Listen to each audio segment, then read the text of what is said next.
abaikan oleh manusia itu kesempatan dan kesehatan. Jadi itu sering diabaikan oleh manusia. Merasa dia masih sehat, merasa dia akan hidup selamanya, sehat selamanya, punya waktu selamanya, maka dia akan lupa dengan keduanya.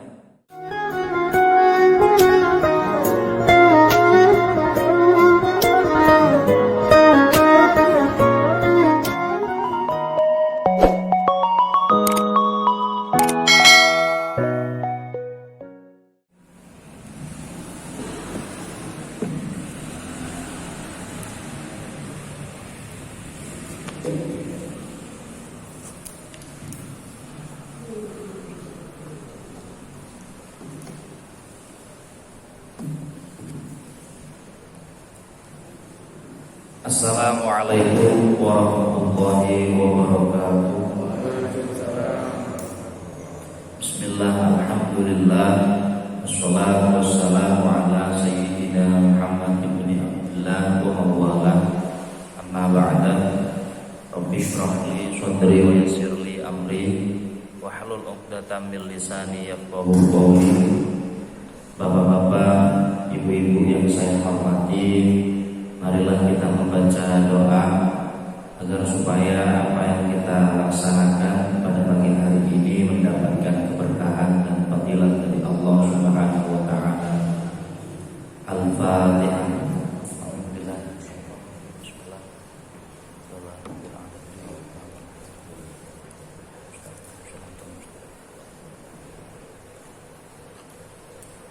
Bismillahirrahmanirrahim.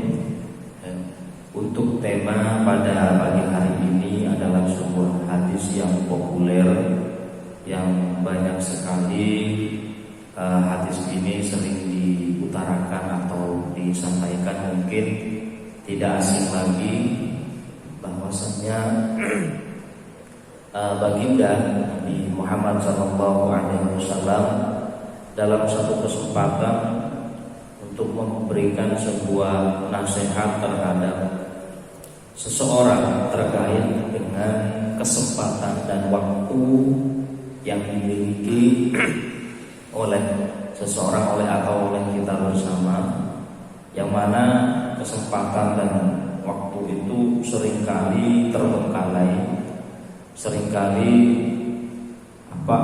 dua hal yang begitu besar, hadiah yang begitu besar itu terbuang percuma dalam kehidupan kita, karena kita terbuai dengan apa yang sudah ada dan lupa bahwa kesempatan dan waktu yang sudah diberikan oleh Tuhan kepada kita itu tidak akan kembali lagi, dan jelas jatahnya itu semakin berkurang dan berkurang. Kalau redaksi hadisnya itu adalah waqala Nabi sallallahu alaihi wasallam irtanim khamsan ba'da khamsin, jaraklah. Jadi irtanim itu jaraklah 5 hal sebelum datang yang 5. Bahkan saking populernya hadis ini sampai dijadikan lagu oleh Bang Haji Roma Irama kalau tidak salah. Jadi jagalah 5 sebelum datang yang 5. Nek boten keliru ngoten, cuman kula boten saged nyanyi. Terus Bang Haji Roma Irama nggih, lagunya itu terinspirasi dari hadis ini, mengingat sangat penting dan sangat urgen sekali waktu dan kesempatan. Bahkan sampai redaksi hadisnya itu sebenarnya adalah irtanim, bukan infat. Kalau infat itu maknanya jagalah, tapi Nabi menggunakan kata-kata redaksi irtanim, jaraklah. Artinya di situ ada penekanan makna yang kuat untuk menjarak. Sebagaimana kita tahu bahwa perilaku menjarak itu berarti menghabiskan, mengambil sebanyak-banyaknya karena berebut. Karena ketika perang ada yang namanya ghanimah, harta rampasan. Orang merampas ketika berperang itu tidak mungkin mengambil secukupnya saja, nggak mungkin. Karena ketika peperangan, salah satu perang yang sampai perang Uhud, penyebab kekalahan dan terjadi dalam perang Uhud itu karena para penjaga yang bertugas berada di atas bukit Uhud itu ketika melihat kaum muslimin sudah hampir menang, mereka meninggalkan pos penjagaan gunanya untuk agar bisa mendapatkan harta jarahannya atau ghanimahnya atau harta rampasannya. Sehingga ghanimah dalam peperangan atau ghanimah dalam keseharian itu berarti bermakna menjarah, mengambil sebanyak-banyaknya, sebisa yang dia bawa, semampu yang dia ambil. Ini menunjukkan bahwa 5 hal itu sangatlah penting, sangatlah pokok, karena acap kali 5 hal tersebut itu diabaikan oleh kita, sehingga sangat-sangat dipesankan oleh Nabi sampai mengatakan atau menggunakan redaksi jarahlah, bukan jagalah.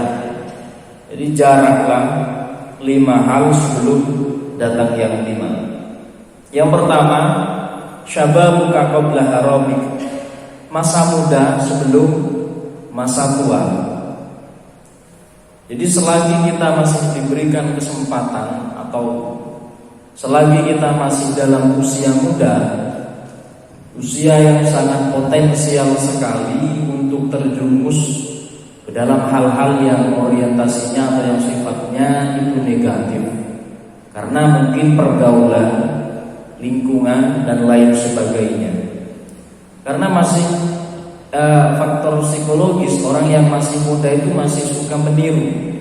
Kenapa mereka masih meniru? Karena belum menemukan jati dirinya. Usia yang masih dipenuhi dengan gejolak yang membara. Itu juga pernah dinyanyikan oleh Bang Haji Roma Irama, ya kan? Masa muda itu kan masa yang berapi-api.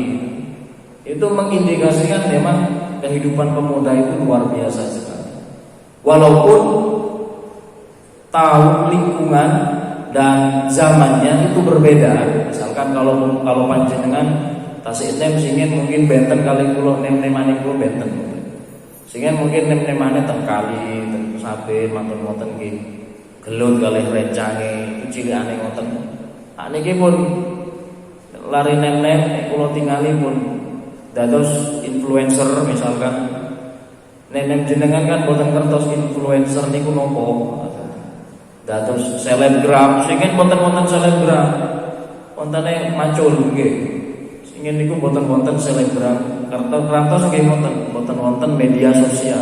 Nah sekarang pergaulan yang dimiliki oleh anak muda itu jauh lebih luas, cakupannya bahkan bukan hanya tingkat RT, bahkan tingkat dunia.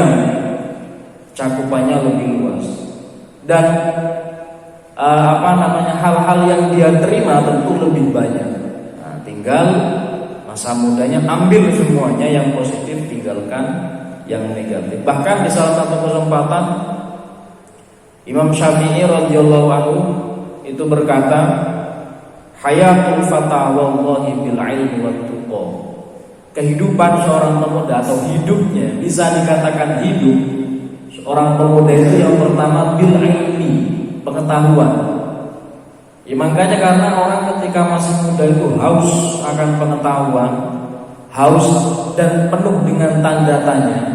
Apa yang ingin dia lakukan, apa yang harus dia lakukan dan lain sebagainya.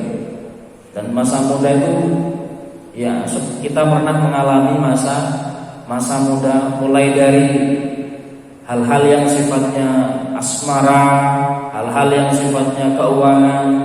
Kemudian ketika tidak ada tidak cocokkan mungkin dengan orang tua, prinsip hidup, kemudian orientasi kehidupan, pandangan, itu semua sangat mempengaruhi kompleksitas emosi yang dimiliki oleh pemuda zaman sekarang. Kalau untuk pemuda zaman dulu karena ruang lingkupnya tidak seluas lingkungannya dan pergaulannya itu tidak seluas pemuda zaman sekarang atau pemuda biasanya generasi milenial lah atau generasi Z lah. Kita dulu tuh nggak seluas semacam itu.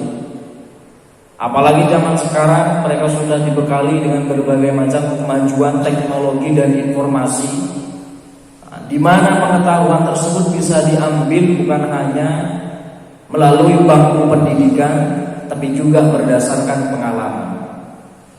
Namun Imam Syafi'i mengingatkan, bukan hanya pengetahuan yang bisa menjadikan pemuda itu hidup atau dikatakan pemuda, tapi dengan at-tuqa, rasa takut dalam dirinya, ketakwaan dalam dirinya. Karena kalau cuma pengetahuan atau hanya ilmu yang dia ambil tanpa ada rasa takut, maka dia akan terjerumus ke dalam perilaku yang kurang baik. Bisa jadi dia akan memanfaatkan pengetahuannya untuk hal-hal yang negatif. Contoh sederhananya ketika pemuda, misalkan seorang anak muda yang belajar IT, mereka bisa dunia informasi, bahkan bisa coding dan lain sebagainya, sehingga dia memanfaatkan pengetahuannya karena tidak dilandasi dengan ketakwaan untuk menjadi seorang hacker, untuk menjadi seseorang yang berperilaku negatif, membobol ATM, rekening dan lain sebagainya. Contoh sederhananya mereka yang melakukan tindak penipuan dengan pengetahuan teknologi yang mereka miliki dengan judi online, kemudian trading abal-abal dan lain sebagainya. Zaman kita tahun 90-80 itu kita nggak tahu trading itu apa ya. Taunya training. Training itu kalau di kampung saya itu baju olahraga namanya training. Kalau di kampung saya. Kalau sekarang pemuda itu sudah paham atau familiar di telinga mereka dengan bahasa coding, trading dan lain sebagainya. Kita nggak tahu apa itu. Tapi hal-hal yang baru tersebut pemuda itu harus tahu, harus belajar. Tapi seorang pemuda yang baik itu yang dilandasi dengan rasa takut kepada Allah, sehingga rasa takut itu yang akan mengarahkan pengetahuan mereka menjadi pemuda yang jauh lebih baik, menjadi pemuda yang benar-benar bermanfaat, setidaknya untuk dirinya sendiri, terlebih bisa bermanfaat bagi lingkungannya. Nabi Muhammad itu kalau mendidik Sayyidina Ali, jadi awwalu man aslama, dari kalangan orang tua, orang yang Islam pertama kali itu Sayyidina Abu Bakar. Kalau perempuan itu istri Nabi Muhammad sendiri, yaitu Khadijah.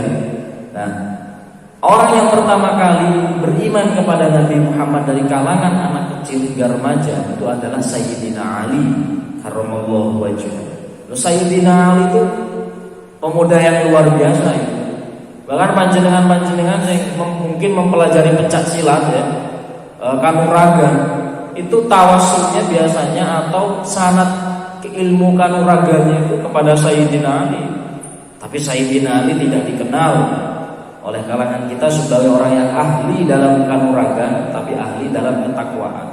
Tapi sejarah membuktikan setiap ada peperangan di mana di situ melakukan perang tanding one by one, satu lawan satu ya, kalau sekarang MMA lah atau tinju tanpa keroyokan, itu pasti yang dicari oleh Nabi Sayyidina Ali. Mulai dari perang Badar, Khandaq, Khaibar, terlebih ketika perang Khaibar. Ketika perang Khaibar itu ada seorang, karena dari kubu orang kafir itu tidak menginginkan ada pertumpahan darah yang banyak, kemudian mengutus salah satu utusannya untuk perang tanding satu lawan satu. Siapa yang menang berarti dia yang memenangkan peperangan. Orangnya tinggi besar, Marhab, kalau tidak salah dari kubu kafir namanya Marhab bin siapa. Ketika dia maju tinggi besar, kemudian Nabi memanggil Sayyidina Ali, "Di Ali, boleh ono tasik gerah ya Rasulullah, lalu apa meripatipun belean." Kemudian oleh Nabi dipanggil, disuruh disebut meripati waras. Manten-manten Sayyidina Ali yang maju. Sayyidina Ali maju, pedang Sayyidina Ali itu kan bermata dua. Jadi ujungnya, runcingnya itu ada dua, bukan satu kayak golok atau kayak samurai, tapi ujungnya itu ada dua. Itu pedangnya Sayyidina Ali. Nah, ketika dua orang itu berperang, pasir itu sudah mengepul kemana-mana menutupi peperangan mereka karena saking cepatnya menggunakan keahlian pedangnya. Tahu-tahu berlangsung 5 menit, kepalanya si Marhab itu sudah berada di tangannya Sayyidina Ali. Itu sering sekali Sayyidina Ali menyelamatkan orang muslim dari peperangan agar tidak jatuh korban terlalu banyak. Ketika pilih tanding, Sayyidina Ali yang maju. Makanya kalau di kalangan muslim ada orang yang mempelajari ilmu kanuragan, ada tawasul yang sampai kepada Sayyidina Ali. Cuman terkenalnya Sayyidina Ali itu bukan masalah perang, masalah ketakwaan beliau sejak masih muda karena dididik langsung oleh Nabi Muhammad SAW. Ya kalau sudah sepuh, kalau sudah usia 40-60 tahun ke atas, jangankan untuk berjalan, untuk makan saja harus dijaga. Pola makan, pola hidup, gitu. Berjamaah yang biasanya aktif mungkin agak dikurangi karena kalau terkena angin pagi atau udara pagi, tulang belulang terasa kurang enak. Ketika mau sujud ruku yang asalnya satset, sekarang sudah agak dipegang sedikit demi sedikit kan. Kalau mau bangun dari ruku, Allah harusnya dianjurkan membaca Allahu Akbar karena mungkin sudah tua renta. Ketika bangun dari sujud, ya Allah, gitu. Bukan Allahu Akbar tapi ya Allah, punggungnya sudah terasa berat. Aku masih tua.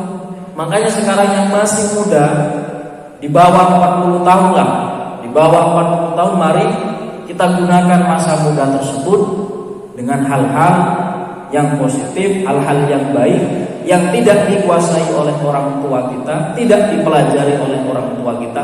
Mari kita pelajari karena zaman itu terus berkembang dan maju ke depan agar kita tidak menjadi sampah peradaban. Yang terpenting hayatul fata wallahi bil ilmi wal tuqa. Seorang pemuda itu bisa hidup kalau dia itu memiliki pengetahuan dan yang dilandasi dengan rasa takwa. Yang kedua, kata Nabi Muhammad, walinaka qabla faqrika. Ya, jaraklah masa kejayaanmu sebelum datang masa kebangkrutanmu atau masa kemiskinanmu. Jadi kalau saudara itu jangan nunggu kita bisa, selagi ada kita berikan. Dan selagi ada kesempatan, selagi ada uang, selagi ada materi, kalau punya tanggungan hutang, segera dibayar. Jangan nunggu nanti dan lusa.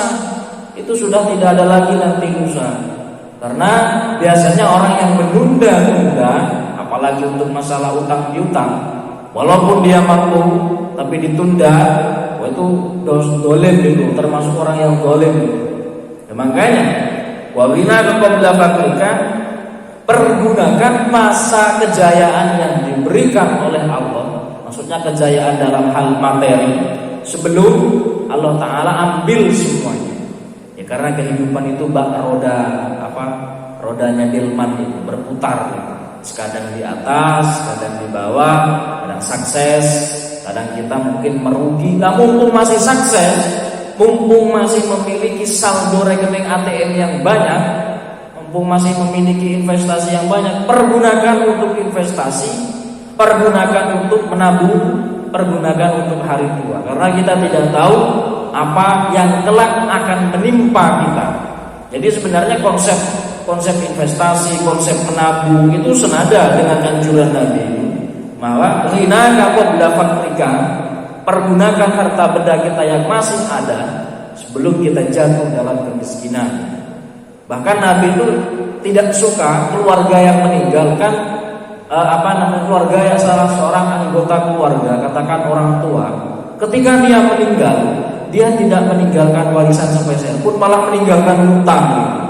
Itu nggak disukai oleh Nabi Muhammad. Yang lebih disukai ya meninggalkan warisan yang menjadikan keluarga kalian itu terjaga dari tomat atau mengharap belas kasihan dan meminta kepada orang lain. Itu justru lebih baik kalian meninggal dalam keadaan kaya raya yang hartanya bisa dibagikan kepada semua anak turunnya atau diwariskan. Itu jauh lebih baik. Kalau sekarang ketika ada orang meninggal, harta warisannya banyak, yang meninggal orang tuanya belum dikebumikan, anak cucunya sudah rebutan. Kalau sekarang, ya mumpung kita masih diberikan, masih ada harta, gunakan dengan hal-hal yang positif, baik itu sedekah atau menolong kebutuhan orang lain, atau memberikan hak-hak yang memang diwajibkan kepada kita, yang mana hak tersebut dimiliki oleh orang lain. Yang nomor 3 ini, wasihhatuka qabla saqamik. Masa di mana kita sehat, segar bugar sebelum jatuh sakit. Nah, ini kesempatan yang diberikan oleh Allah. Ketika kemarin 2 tahun yang lalu atau setahun yang lalu corona menghantam seluruh dunia, kita tidak bisa berkumpul semacam ini. Kita tidak bisa merasakan enaknya salaman, kita tidak bisa menikmati face to face ketika berbicara atau ketika berkumpul. Kita menggunakan aplikasi. Dan mumpung ini ada kesempatan, artinya sudah mulai menuju arah endemi. Ketika semua dibuka, mudik juga diperbolehkan, ke pasar juga tidak dilarang, bertemu juga tidak begitu, rasa takutnya berkurang. Kita gunakan sebaik-baiknya sebelum datang atau kita jatuh ke dalam sakit. Karena sakit gigi pun itu kalau berlangsung lama itu melebihi pandemi bagi seseorang. Sakit gigi, sariawan, kemudian hidung itu tidak bisa mencium apa karena pilek, itu sudah gak enak gitu. Mau itu berbuka puasa, mau itu makan makanan yang mahal sekalipun, kalau sudah terkena yang namanya sakit gigi udah gak ada yang enak gitu. Yang enak cuma sembuh. Bahkan ada guyonan itu biasanya. Konten yang gerah itu kan biasanya kali keluarganya ditangleti. Pengen nopo? Ya jelas pengen waras kok. Pengen nopo boten? Nggih, mau sedang wis loro tari pengen nopo. Pas waras ora tau ditari kan. Nggih lucu. Nek wis sakit pengen nopo ndang ngomong. Ya pengen waras nek wis sakit. Ora pengen kue, ora pengen gorengan, ora pengen iwak bebek, iwak ayam, ora pengen waras tok ya. Tapi nek sedang wis waras ora tau ditari. Ini biasa. Jadi mumpung kesehatan itu sampai detik ini masih diberikan oleh Allah Subhanahu wa taala, mari kita pergunakan dengan hal-hal yang positif sebagai tanda kita bersyukur atas kesehatan yang sudah dianugerahi oleh Allah Subhanahu wa taala. Dengan menjaga pola hidup, dengan menjaga pola makan. Pola makan itu tergantung dari pribadi masing-masing. Tapi kalau untuk porsi yang ideal itu 1/3 makan, 1/3 air, 1/3 udara. Terus nek buka niku apa kata-kata Pak? Mulai dari takjil A sampai Z semua dihabiskan, kemudian makan nasi, setelah itu makanan penutup pun. Makanya nek tarawih sampean itu ya Allah, bukan alhamdulillah tapi ya Allah. Utangnya sunduhan ngoten. Kekataan sing berdahar. Nah, karena 80% nggih ngoten. Penyakit niku nggih dari barang yang dikonsumsi, nopo ke mau. Kebanyakan ngoten. Penyakit itu dari barang yang dikonsumsi. Makanya ketika sudah terjangkit satu penyakit, akan ada anjuran dari dokter, akan ada fatwa dari dokter untuk menjauhi makanan ini, makanan itu dan lain sebagainya. Coba, sebelum fatwa itu dimunculkan oleh dokter, ya kita jaga pola makan kita jaga pola hidup kita. Kados nek pun dahar niku ampun langsung leleyen. Karena nggih boten sae, sing sae niku melampah-melampah sedih, menten-menten megah. Lalu pun sahur kataan, mantun sahur tilem bablas, salah boten sehat, subuh ical. Kemudian yang nomor 4, yang nomor 4, yang nomor 5. Yang nomor 5 adalah yang harus dijarah, yang harus kita ambil sepenuhnya selagi masih diberi kesempatan. Nomor 4, hayatul qabla maut. Ya kita masih hidup sampai detik ini sebelum kita mati. Karena kematian itu pasti, Pak, Bu. Sedangkan kita itu pasti mati. Cuman tinggal nunggu kapan waktunya itu untuk mau. Semua manusia, semua makhluk selain Allah Subhanahu wa taala itu pasti mati. Entah sekarang, besok atau nanti, itu masih misteri. Kalau kematian itu kita tahu kapan ya enak. Ya sekarang mumpung masih hidup, kita berbuat sesuka kita. Nanti mungkin kalau sudah mati orang setahun 2 tahun, kita akan bertobat. Rumangsane uripe gawe dhewe piye? Nggih boten. Nah, karena kematian itu misteri, mati, jodoh, rezeki, itu semua misteri, kita tidak pernah ada yang tahu. Nah, oleh karena itu, mari kita gunakan kesempatan hidup ini untuk menjadi pribadi yang lebih baik.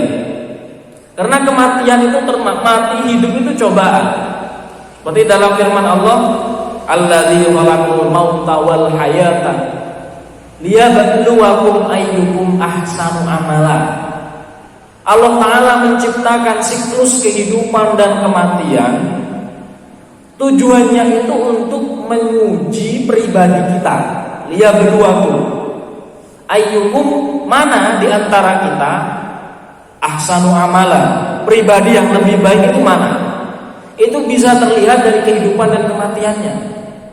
Itu cobaan dan bentuk ujian. Hidup itu juga ujian. Kalau nggak mau ujian ya nggak usah hidup. Ya Allah, urip kok sorong. Yo ini nggak pengen urip ya mati yo. Padahal mati itu 2 kali lipat lebih soro dari urip padahal.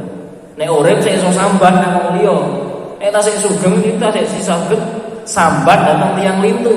Tasik saged nek ditulung datang tiang lintu. Lah nek pun sedo, nek pun almarhum, mosok mau bangkit dari kubur minta tolong. Diwacana Yasin sampean.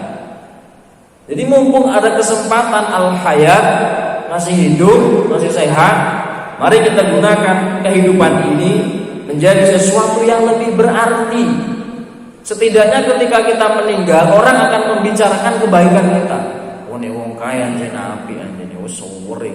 Pokoke istiqomah nek salat ngarep nek wis muadzin mesti teko. Lah itu kan baik, itu kan bagus. Kita meninggalkan sebuah legacy, sebuah warisan kebaikan yang dibaca oleh anak turun kita. Ketika anak cucu kita mendengar cerita kebaikan kita, dia akan merasa bangga. Aku putu nirai, aku anak eka. Coba kalau kita legasinya atau warisannya adalah hal-hal yang negatif, izin dari putune, izin dari anaknya. Allah putune Pak Anu tuh, ono sing biasanya anu tuh, orang itu mbahku sing liya nek. Ah kan, itu kan luar biasa sekali.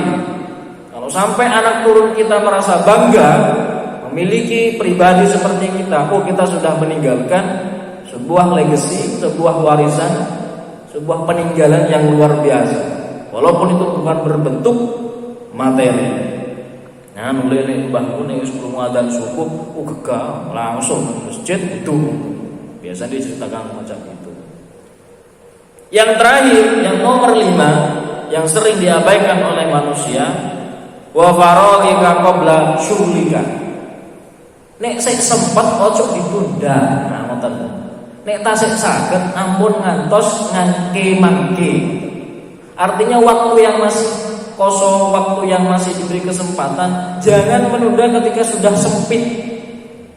The power of kepepet itu biasanya terjadi kepada mereka yang masih muda. Alah kowe sing suwi.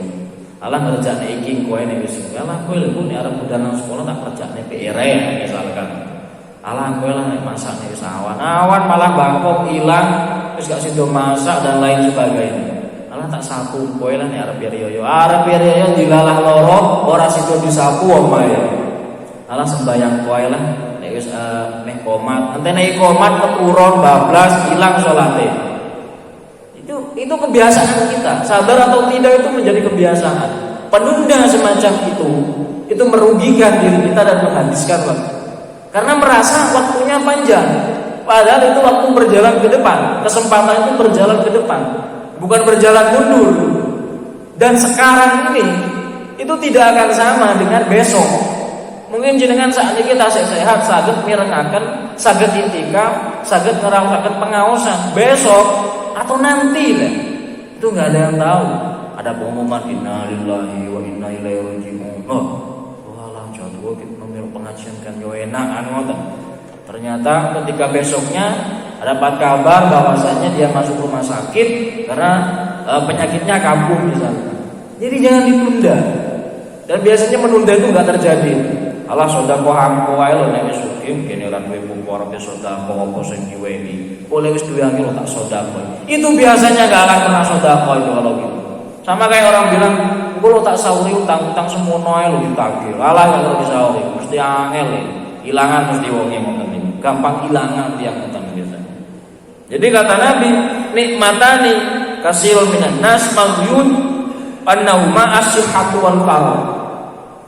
Dua nikmat yang sering sekali diabaikan oleh manusia itu kesempatan dan kesehatan. Jadi itu sering diabaikan oleh manusia. Merasa dia masih sehat, merasa dia akan hidup selamanya, sehat selamanya, punya waktu selamanya, maka dia akan lupa dengan keduanya. Biasanya nih tiang kirang mampu, tiang ekonomi menengah ke bawah, itu buatan gadah yang namanya kesempatan. Biasanya nih tiang sugih karena mungkin yang diurusinya banyak, dia tidak punya waktu. Kalau tiang ekonomi menengah ke bawah itu yang dia tidak memiliki begitu banyak uang, tapi memiliki banyak waktu luang. Tapi kalau orang sudah kaya raya banyak dan lain sebagainya, dia memiliki banyak uang, tapi dia kurang waktu luang. Sibuk ke sana kemari dan lain sebagainya. Waktu untuk keluarga cuma sedikit, untuk cucu juga gak ada. Waktu untuk istri saat di kamar saja itu pun sudah terbaring di atas kasur. Karena 1 kali 24 jam atau 24 jam kurang waktu yang dia gunakan untuk mengurusi bisnis A, B, C, D, dan E. Tapi mereka yang menengah ke bawah waktunya banyak karena mungkin pengangguran bisa jadi. Tapi uangnya juga gak ada kan, kadang sedikit-sedikit kan. Jadi itu memang sulit sekali untuk memanage keduanya. Waktu dan kesempatan itu luar biasa, nikmat yang sering kita abaikan. Semoga Ramadan ini menjadi titik balik, menjadi momentum kita untuk lebih menghargai semua nikmat, terutama waktu dan kesempatan yang telah Allah berikan dan anugerahkan kepada kita. Sebagai tanda kita bersyukur, dan alhamdulillah dengan bersyukur tersebut, semoga Ramadan yang akan datang kita dipertemukan kembali. Sekian dari saya, kurang lebihnya mohon maaf. Wassalamualaikum warahmatullahi wabarakatuh.